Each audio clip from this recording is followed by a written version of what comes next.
By popular demand, we have this quick Columbo comparison. Let's see how well it processes older TV shows. This is on Amazon Prime, fit through HDMI off my Chromecast. The Hisense U7N is on the bottom left, TCL QM7 is to its right. Above the Hisense is the Sony Bravia 9, and next to the Bravia 9 is the TCL QM8. And as you can see, the TCL is a little bit more oversaturated in the skin tones, whereas the U7N is closer to the Sony as far as accuracy. And as a reminder, this is SDR. There was no HDR way back when. And here's Columbo, a young looking guy. All the TVs do a phenomenal job processing this older TV show. Look at the closet door behind him. You could actually see the individual slats. FOMO, do you still have the B9? It'll be a perfect reference against those two. Getty, what a great segue. Let's do that. I've been waiting for someone to ask that question. Today's video is brought to you by WhoKeys. Trying to build a PC on a budget but don't know where to buy your Windows software cheaply? WhoKeys to the rescue. Use my coupon code SF20 and immediate discount with a free upgrade to Windows 11. At the bottom of this order where it says code CARD, to the right is the product key you need to activate Windows. So copy this long number, then go to the Windows menu and click on Settings. In the Settings menu at the bottom, select Update and Security. Select Activation, then select Change Product Key, paste what you copied from WhoKeys, click Next, click Activate, and you're done. You can buy Windows 11 Pro or Office 2019 Pro with my discount code SF20. Yes, I've been using WhoKeys for the last several years on my own PC builds and it just works. And let's get even older. How about the Beverly Hillbillies? Now, as the title appears, I notice that the U7N slightly worse contrast here.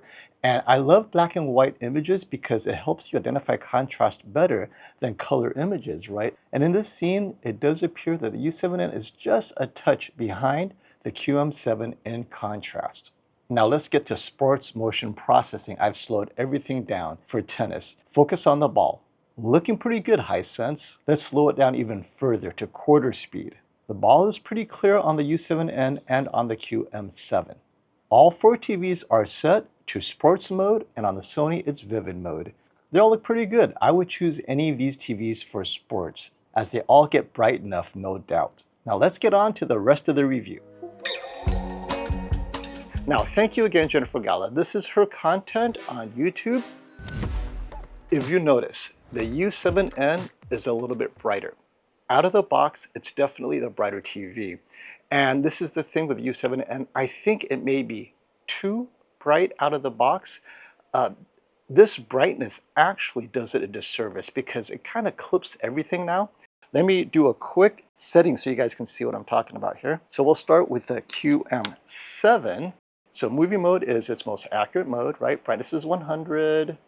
And I'll make sure that the dynamic tone mapping is off, and the QM7 is excellent with dynamic tone mapping off, and all the other stuff is off. Gamma is at 2.6. We are in a dark room. Okay, and with Hisense, brightness is at 100. I'm taking it down to 81. I'll just put 80. Now, as you notice, black level, I had to take it to -5. The blacks are also slightly lifted.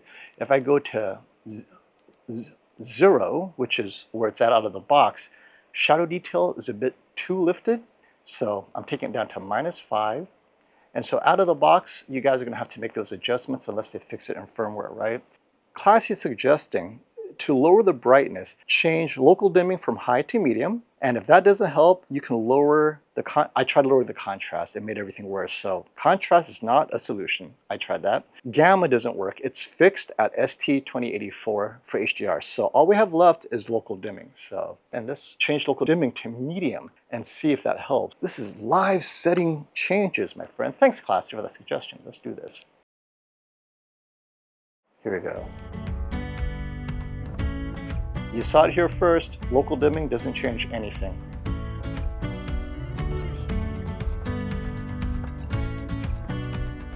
But what about enabling dynamic tone mapping?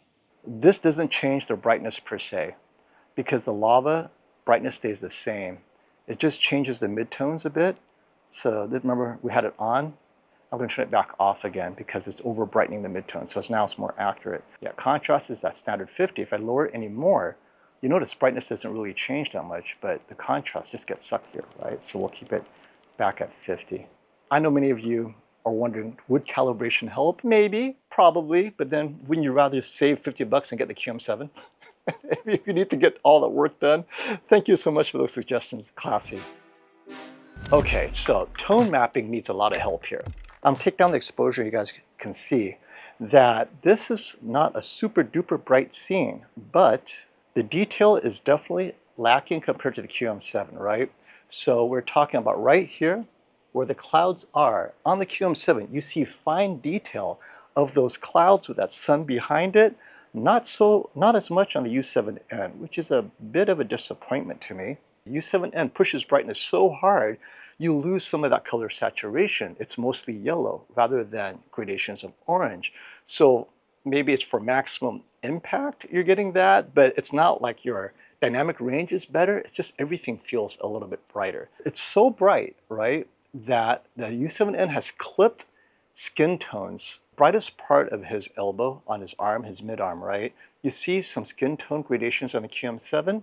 And for me, what I'm seeing is it's clipped. A lot of those highlights are clipped. So here, Hisense needs to work on its tone mapping. I'm sure it has enough dimming zones. It's just too aggressive with its brightness. Clipping details, and you guys are most sensitive to skin tone. You're not even getting color. You're getting white in the skin tone. So the QM7 is preserving that skin tone very well.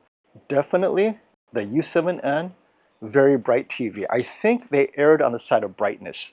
Consistently, the U7N is really bright. Now, you guys saw how I took brightness down to 80, and it's still brighter than the QM7. So this to me is less about accuracy. So let's talk about the U7N real quick. What's their use case?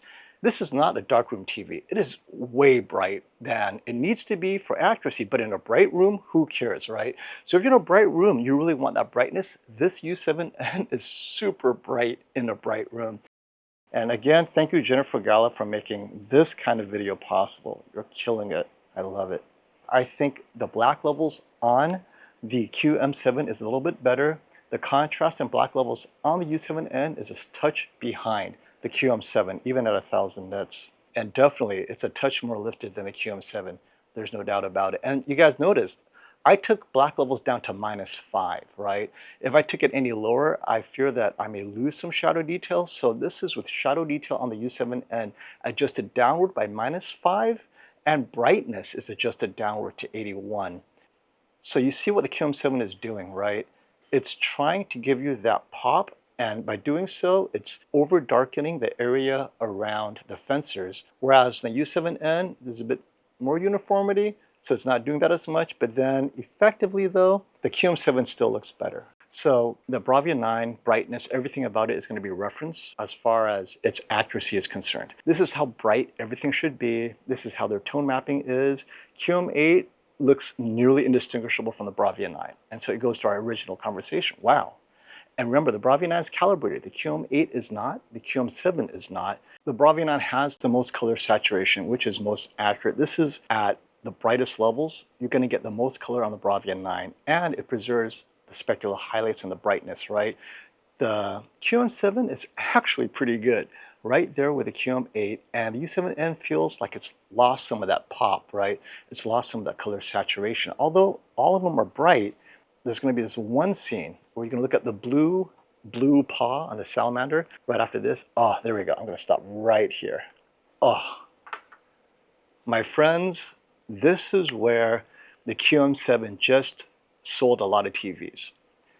The Bravia 9, I know it's amazing, this color. You guys see it all the time. And I know the QM8 was a match for it. I did not expect the QM7 to match it. And this is like super bright levels, right? And the saturation on the U7N is simply not keeping up with the other TVs right here. The U7N, bright, punchy, but above 1000 nits, it's challenged. Contrast at all levels is a touch behind the QM7, but it is brighter than the QM7. So, like I said before, if you needed a sports bar TV and you want that maximum brightness on a budget, the U7N nails it. It is the brightest TV you can get in any SDR, HDR, it doesn't matter.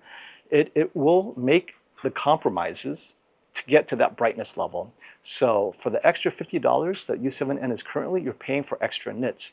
However, if you want better image processing, the QM7 is better.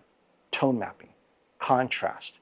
Those two things, the QM7 is better. Now for sports, you saw my initial footage, they're nearly identical. So if you just need bright sports, U7N is great. It is slightly brighter than the QM7, and they're very similar image quality. Their motion processing is good enough. Until next time, my friends, stop the FOMO.